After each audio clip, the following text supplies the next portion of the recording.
My favourite sir, class का time क्या है? क्लास का वैसे कोई टाइम नहीं है, या तो 4 बजे आती है 8 बजे आती है, टॉपिक चल रहे हैं। वो आभूषण पूरा हो गए? आ जाओ, आज हमारा समास टॉपिक कंप्लीट हो जाएगा, लास्ट पार्ट है आज। बहुव्रीहि समास है। सारे समास आपके समझ में आए होंगे, नहीं आए तो समझाएंगे आपको, क्यों नहीं आए भाई, आने चाहिए थे ना। चलो करें शुरू, आगे देखो भाइयों और बहनों। ये तो कट मारना है और यहां समझा देता हूं एक बार। देखो, समास चल रही थी, समास का क्या होता है? शॉर्ट, संक्षिप्त। Yes sir. कितने समास है टोटल? 6 समास है। हम कितने पढ़ चुके हैं? 5 पढ़ चुके हैं। सबसे पहले हमने आपको कराया था अव्ययी भाव, ठीक है। उसके बाद में द्वंद्व, उसके बाद में द्विगु, उसके बाद में कर्मधारय, उसके बाद में तत्पुरुष, और आज बहुव्रीहि। व्रीहि नहीं होता, व्रीहि, ठीक है, बै नहीं होता, वह होता है। आज कौन सा समास है सर? नेट करो नहीं, नेट करो नहीं, लेट करो नहीं। अच्छा देखो टाबो, आज एक साथ दोबारा मैं आपको ट्रिक बता देता हूं समास की, जो याद करना था। ए का ऊ करना था, यानी इस समास में उपसर्ग आता है और शब्द की पुनरावृत्ति होती है, ठीक है। द्वंद्व में द और दया आ रहा है, इस समास में और आएगा जब आप समास का विग्रह करोगे। द्वि का अर्थ होता है दो, गु का अर्थ होती है गाय, दो गायें, दो क्या है? एक संख्या है। इस समास में प्रथम पद हमेशा क्या होता है? संख्यावाची होता है। कर्म को धारण कर रखा है, कर्म क्या होती है? एक विशेषता। इस समास में विशेषण विशेषता का बोध होता है जब आप इसका विभाजन करते हो। तत् माने उसका, पुरुष माने पुरुष, यानी उसका पुरुष, उसका यानी पुरुष, पुरुषों की क्या होती है? विभक्ति। इसमें विभक्ति आती है पहली और लास्ट को छोड़ के 6 विभक्तियां आती है, कर्ता को छोड़ के बाकी कर्म है, ठीक है। ये 5 हम बता चुके। कई बार बच्चों ऐसा हो जाता है कि समास में कौन सा पद प्रधान है ये भी पूछ लेते हैं, कि ऐसे एसआई में पिछली बार पूछा भी गए। ऐसा पिछली बार पूछो कि इस समास में द्वितीय पद प्रधान होता है, विभक्ति का लोप हो जाता है, तो कौन सा समास है? तो इसको याद रखने का देखो, तत् पहला शब्द है, पुरुष दूसरा शब्द है, ठीक है। और समाज क्या है? पुरुष प्रधान समाज है, तो इसमें दूसरा पद प्रधान होता है, पुरुष, ठीक है। अव्यय में उपसर्ग पहला होता है, इसमें प्रथम पद प्रधान होता है। द्वंद्व में और आता है, माता और पिता दोनों ही प्रधान है, मां आपकी जगह प्रधान है, बाप आपकी जगह, यानी इसमें क्या है? दोनों ही पद प्रधान होते हैं, ठीक है।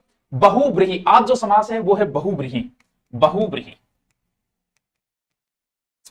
तो टाबरो बहुगोर्थ किए बताओ, बहुगोर्थ किए बताओ, कौन सी बू है सर? आप याद कराने ट्रिक बता दी सर जी। जनता को भी जान गेड़ा आलिया, चुनाव के टाइम में हो गया दिल्ली में कांड, क्यों गयो? हाँ, बहुगोर्थ किए, बहु का अर्थ बीननी, बहु उद्देश्य परियोजना की है, बीननी उद्देश्य परियोजना है? बहु, बड़ी बहु तो बहु होती है, बहु बीननी, और एक बहु का अर्थ क्या है? ज्यादा। चलो छोड़ो, वही से पकड़ लेंगे। ब्रीहि, ब्रीहि का अर्थ होता है बाहरी। बाहरी का मतलब जो यहां नहीं है, जो शब्द तुम्हें दिया गया है उससे बाहर। जैसे दशानन, आपको शब्द दिया दशानन, इसका मतलब विग्रह करते समय आपको दशानन पे नहीं बैठना है, आपको बाहर जाना है। बाहर का मतलब तीसरा, यानी उस समास का विग्रह करते समय कोई तीसरा अर्थ निकलेगा। जैसे दशानन का विग्रह कैसे करना है? 10 आननों का समूह है, तब तो आपको द्विगु समास होगा, क्यों? प्रथम पद क्या है? संख्यावाचक, समूह का बोध करा रहा है। लेकिन इसका विग्रह इस प्रकार करो कि आप रावण फूफे के पास चला जाओ, जैसे 10 आननों का समूह है जिसके वह, आगे नाम लिखो रावण, रावण लिखते ही आप तीसरे पे चले गए, जो शब्द था उसको छोड़ दिया, आप किसी अन्य शब्द पे चले गए, किसी बाहरी शब्द पे चले। अब एक बड़ा ही कंफ्यूज आता है, जैसे दशानन शब्द देके पूछ ले कि कौन सा समास है, एक द्विगु भी ऑप्शन दे दे, क्यों? क्योंकि एक शब्द में 3-3 समास हो सकते हैं, लेकिन प्राथमिकता बहुब्री को मिलेगी बस। जब भी कंफ्यूज हो जाए, क्यों? क्योंकि ऐसे बहुत सारे पंचानन दे देगा, दशानन दे देगा, मुरलीधर दे देगा, यशोदानंदन दे देगा, सब देवताओं के प्रायवाची बहुब्री है। ब्रीहि का अर्थ होता है बच्चों बाहरी। जब मूल समास को छोड़ के कोई बाहरी अर्थ निकले, कोई तीसरा अर्थ निकले, बस इसका मतलब उसका विग्रह इस प्रकार करो कि उस शब्द को छोड़ के तीसरे शब्द पे चले जाओ। जैसे दशानन, 10 आननों का समूह है जो वह रावण, रावण आगे लिखते ही बाहरी अर्थ में चले गए यहां में। जैसे एक शब्द दिया उसने तिरंगा, अब तिरंगा के अंदर क्यों तिरंगा? अब तिरंगा में तो गुरुजी थे द्विगु, बताओ है क्या? बताया द्विगु, बिल्कुल 3 रंगों का समूह है, द्विगु है। लेकिन इसको आप इस प्रकार से विग्रह करो कि तीसरे अर्थ पे, बाहरी अर्थ पे चले जाओ। जैसे 3 रंग है जिसमें वह राष्ट्रीय ध्वज, आप राष्ट्रीय ध्वज पे चले जाओ, वहां तिरंगा में समास बदल गया। सीधा तिरंगा दे दे तो फिर बहुब्री हो जाएगा, क्यों? प्राथमिकता बहुब्री को मिलेगी, है? पंचवटी, 5 वटों का समूह है द्विगु समास। 5 वट है जहां वह एमपी का एक स्थान बहुब्री, यानी सीधो मैं ठोकूं कि जितने भी देवताओं के प्रायवाची हैं वो सब बहुब्री के अंदर आएंगे, सब देवताओं के प्रायवाची।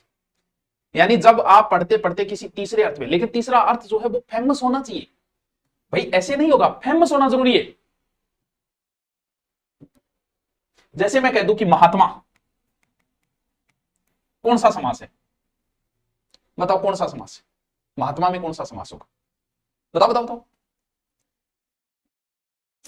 जितने भी देवताओं के नाम है वे गृह समास में आते हैं, बहुब्री समास में आते हैं। हाँ बिल्कुल, वो कौन सी आ गई, स आ गई, कौन सा समास है महात्मा में, बताओ बताओ है?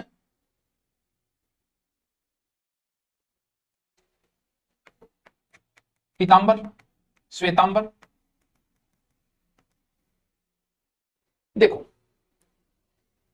महात्मा में कर्मधारय ही समास होगा, क्योंकि कौन है महात्मा, क्या कोई पर्टिकुलर फेमस व्यक्ति है महात्मा, महात्मा गांधी नहीं है, वो उस हिसाब से नहीं है। कोई पर्टिकुलर, जैसे पीतांबर है इसमें कर्मधारय भी है, लेकिन पीले है अंबर जिसके वह कृष्ण, कृष्ण के लिए पर्टिकुलर है तो वहां बहुब्री भी हो जाता है। लेकिन महात्मा के रूप में तो कोई फेमस है नहीं, सही महान आत्मा थे भी, मानात्मा ठीक, पर्टिकुलर नहीं है कोई। अगर कोई पर्टिकुलर फेमस हो उस नाम से, उस उपनाम से, तो ही उसमें बहुब्री समास के अंदर जाएगा। अब हम देखते हैं कुछ बहुब्री के कुछ और उदाहरण, ठीक है, चलो आ जाओ, विग्रह कर लेते हैं, आप समझ जाओगे। चलो ठीक है, हाँ पीतांबर में बहुब्री होगी, नीलांबर के लिए कोई फेमस नहीं है। हाँ ठीक है, देखिए 10 मुख या 10, रावण का जितना भी है वैसे ही में होगा। 10 मुख है जिसके आगे विग्रह करते समय ध्यान रखना, आगे लिखना है वह रावण। मयूर है वाहन जिसका वह कौन है, कार्तिकेय। घन है जिसके श्याम, वैसे तो घनश्याम में कौन है, कौन सा है, घनश्याम में कर्मधारय है, लेकिन कृष्ण के लिए आ गया तो बहुब्री।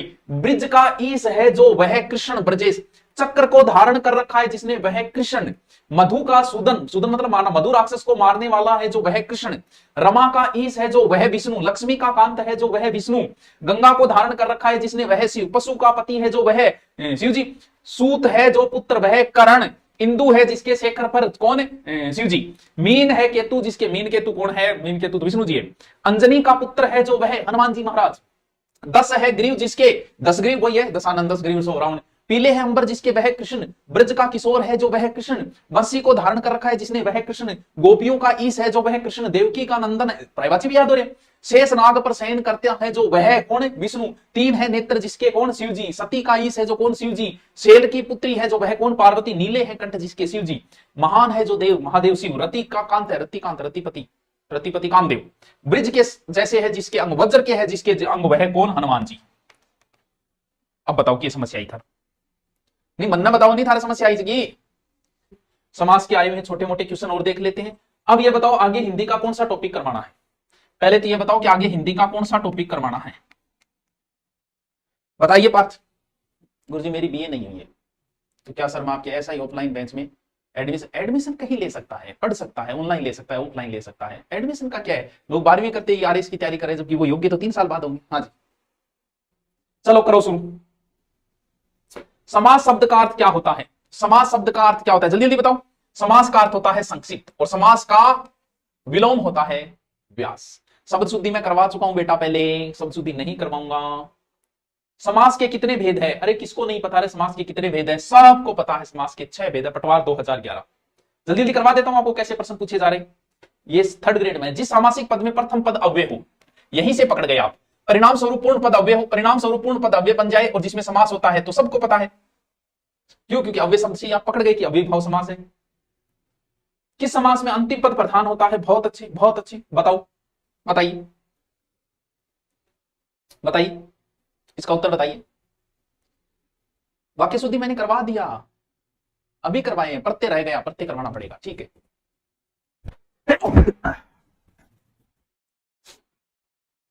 बताइए।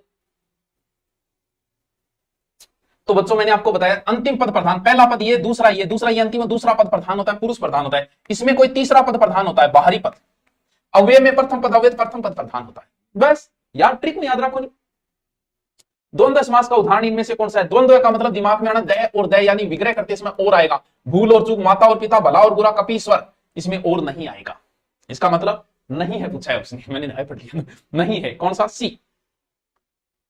चंद्रशेखर में कौन सा समास है? कर्मधारय, द्विगु, बहुब्री, द्वंद्व है? बता दोगे आप आराम से, जल्दी से बताइए। वो आश्रम आओ आप, सरदार सर बुलाओ कभी। हाँ बताओ क्या उत्तर हो जाएगा? चंद्र है जिसके शेखर पर वह शिव। कौन सा अर्थ निकल गया? जिसमें बाहरी अर्थ निकले वो हो गया समास। नीलकमल में कौन सा समास है? बहुत बढ़िया, बहुत बढ़िया, द्विगु, द्वंद्व, कर्मधारी है। चलो बहुब्री दिया ही नहीं, इसलिए आप कंफ्यूज ही नहीं है। बताइए। अरे तो भैया नीला है कमल, उस कमल की विशेषता है वो नीला है, विशेषण विशेषण का बोध, कर्मधारय है। यार कितने इजी है समास, यार कितने इजी है। महापुरुष में कौन सा समास है? बताओ। महापुरुष में द्वंद्व है कि द्विगु है कि बहुब्री है कि कर्मधारय है? अब कंफ्यूज मत होना, क्यों? क्योंकि मैं आपको बता चुका हूं। बताओ बताओ। अब देखो, महान है जो आत्मा वह कौन है भाई? महात्मा के रूप में कोई फेमस नहीं है, नहीं है, इसीलिए बहुब्री नहीं है इसमें, वरना होता बहुब्री इसमें। तो फिर कर्मधारय ही होगा इस समास के अंदर, डी होगा। बस ये इतना सा कंफ्यूज रहता है बस। संख्यावाची में जब बहुब्री आ जाए तो बहुब्री, वरना द्विगु होगा। कौन सा समास विग्रह सही नहीं है? दाल और रोटी, पंचानन 5 है जिसके आनंद, पुस्तकालय पुस्तक और आले, सुलोचना सुंदर है जिसके लोचन। आराम से बता दोगे आप। राजस्थान हाईकोर्ट में उपसर्ग और प्रत्यय आएंगे क्या? बिल्कुल आएंगे, सिलेबस दोबारा देख लो, मेरे हिसाब से तो सिलेबस में है। बाकी आप तैयारी करो, गाइड रखा करो ताकि पता चल जाए, तुरंत खोल के देख लो।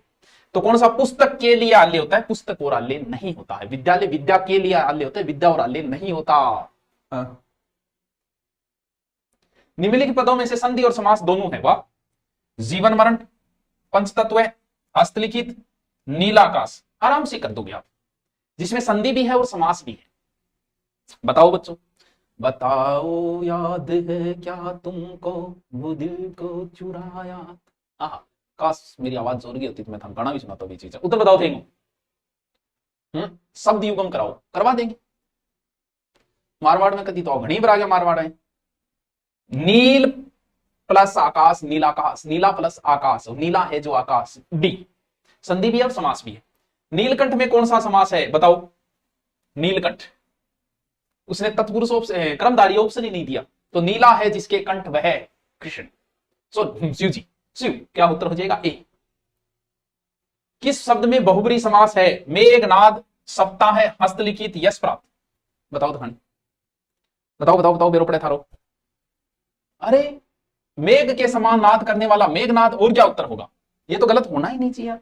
समास कितने इजी है। कौन सा क्रम सही नहीं है? कर्मनिष्ठ, पुरुषोत्तम, अपादमस्तक सही नहीं है। मंद बुद्धि, ठीक है, चलो देखते हैं। कर्म में निष्ठ, कर्ता ने अधिकरण में, ठीक है। पुरुषों में उत्तम, ठीक है। अपाद मस्तक सही है। मंद है जो बुद्धि। बताओ निकले कौन निकले उत्तर थारो?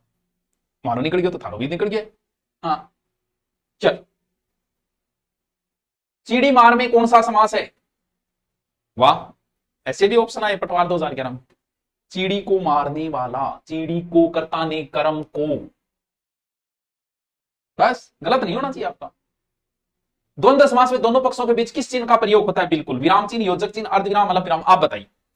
यानी माता पिता, ये चिन्ह कौन सा है? ये बताइए।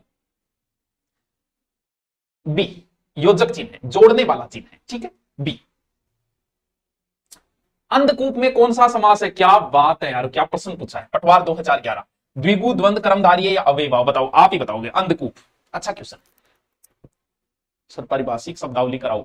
वो ऐसे नहीं होती बेटा, पारिभाषिक शब्दावली का कोई रूल नहीं है। जैसे आपने बचपन में पढ़ा था APPLE, एप्पल, एप्पल माने सेब, ELEPHENT, एलिफेंट, एलिफेंट माने क्या? हाथी। यहां पारिभाषिक शब्दावली में आपको एलिफेंट की स्पेलिंग नहीं, एलिफेंट नहीं पूछे जाते, प्रशासनिक पूछे जाते हैं। जैसे the court is adjourn, adjourn शब्द है तो आपको एडजर्न की स्पेलिंग नहीं याद करनी है, आपको ध्यान रखना है एडजर्न माने स्थगित करना। तो आपको रटने हैं, तो रोज 5-7 रटो। क्यों? क्योंकि एसआई के अंदर कम से कम 10 क्वेश्चन आएंगे। अब आप खुद बताओ, 200 में से 10 क्वेश्चन 10% हो गए, 10%। अलग से अगर 10 नंबर की वो इंग्लिश दे देता तो सब डर जाते, यहां साथ में इंग्लिश दे दी, पढ़। तो इनको रोज 8-10 लिखो और उनको रटो। मेरे ऑनलाइन बेंच में तो मैं रोज करवाता हूं, और ऑनलाइन बेंच कर लीजिए, अगर एस विदा हो रही है तो रोज मैं 10 करवाता हूं, वो रटता हूं, दूसरे दिन पूछता हूं, ठीक है। और वैसे ही करवाता हूं क्या, प्राइवाची भी रोज 10 करवाता हूं, रोज पूछता हूं। क्या होगा? अंधकूप। अंधा है जो कूप, उस कूप की विशेषता है वो अंधा है। वाह। किस शब्द में अधिकरण तत्पुरुष? अधिकरण में पे पर लाभालाभ त्रिवेणी सुमुखी अश्व में पे पर अश्व पर आरोही अश्वारोही अश्व पर आरोही यानी बहुत जी क्वेश्चन आते हैं, बहुत जी आप आराम से कर दो। किस शब्द में अव्ययभाव समास नहीं है? ऐसे लगा दिया करो। नीरस, प्रतिदिन, यथारुचि, देशभक्ति। तो क्या बताया था? अव्यय में उपसर्ग आता है, नी आ गया, यहां प्रति उपसर्ग आ गया, यथा आ गया। ऐसे निकालो भाई साहब। हाँ, हाईकोर्ट उपसर्ग प्रत्यय आएंगे कब बेटा? सिलेबस में तू देख, हिंदी जब है तो उपसर्ग प्रत्यय तो होंगे मेरे हिसाब से। तो बाकी सिलेबस तो निकाल के देख यार। द्वंद्व समास है, द्वंद्व दय और दय और आएगा, लंबोदर, अंधकूप, शरणागत, नर नारी। यानी द्वंद्व समास में ये योजक चिन्ह आता है बीच में, ये नर और नारी। नर नारी, स नर नारी तैयारी के लाग रहे हैं। क्यों? मृत्यु क्यों उन्मुख विग्रह हेतु उपयुक्त सामासिक पद है। मृत्युन्मुख, मर्त्यान्मुख, मृत्युन्मुख, क्या लिखा है उसने? उपसर्ग उन्मुख विग्रह हेतु उपयुक्त सामासिक पद बताओ भी। मृत्युन्मुख बता दोगे? मृत्युन्मुख होता है मृत्यु की ओर उन्मुख। तो समास के जितने भी प्रश्न है वो मैं आपके टेलीग्राम में डालूंगा, तो वहां से आप अभ्यास कर लेना। जिसको समास अब भी समझ में नहीं है वो एक बार फिर से वीडियो देख ले, बहुत अच्छे ट्रिक से बता दिया। अब आप अभ्यास करो। भी उदाहरण में कितने करा दूंगा? एक समास के 100-150 मैं तो ज्यादा से ज्यादा 10 या 15 करा सकता हूं। तो अब आप अभ्यास करके आप उत्तर तक पहुंच सकते हैं। ऑब्जेक्टिव का अभ्यास ज्यादा से ज्यादा करो, क्योंकि हिंदी का ये पेपर देख लो, यही पेपर एसआई का है, क्योंकि ये भी 2 स्टार पेपर था और आगे भी 2 स्टार पेपर आपका एसआई का। तो हिंदी को बहुत मजबूत बनाओ, क्योंकि हिंदी के सेकंड ग्रेड हिंदी से जो तैयारी कर रहा है, रीड में जो हिंदी से तैयारी कर रहा है, उनके साथ आपकी टक्कर है, क्योंकि यही टॉपिक सेकंड ग्रेड में लगते हैं हिंदी के, यही फर्स्ट ग्रेड में लगते हैं, यही रीट में लगते हैं, यही हाई कोर्ट में लगते हैं, और यही टॉपिक आपके एसआई में लगते हैं। तो उनके साथ आपकी टक्कर है, इसलिए उनको अच्छे से तैयार करो, ज्यादा से ज्यादा ऑब्जेक्टिव निकालो। टॉपिक पूरा होते ही ऑब्जेक्टिव अभ्यास करो। हिंदी का जितना अभ्यास होगा उतने आप मजबूत बनोगे हिंदी में। ठीक है, टेलीग्राम जी के सुभाषारण है, वहां चले जाना, वहां पर ये सारे क्वेश्चन भी मैं डाल दूंगा, क्योंकि ना मतलब आपका क्यों टाइम खराब करे। ठीक है, अब आगे टॉपिक हम पढ़ते लेंगे, थोड़ा सा टफ है लेकिन पढ़ते टॉपिक कराएंगे। ठीक है।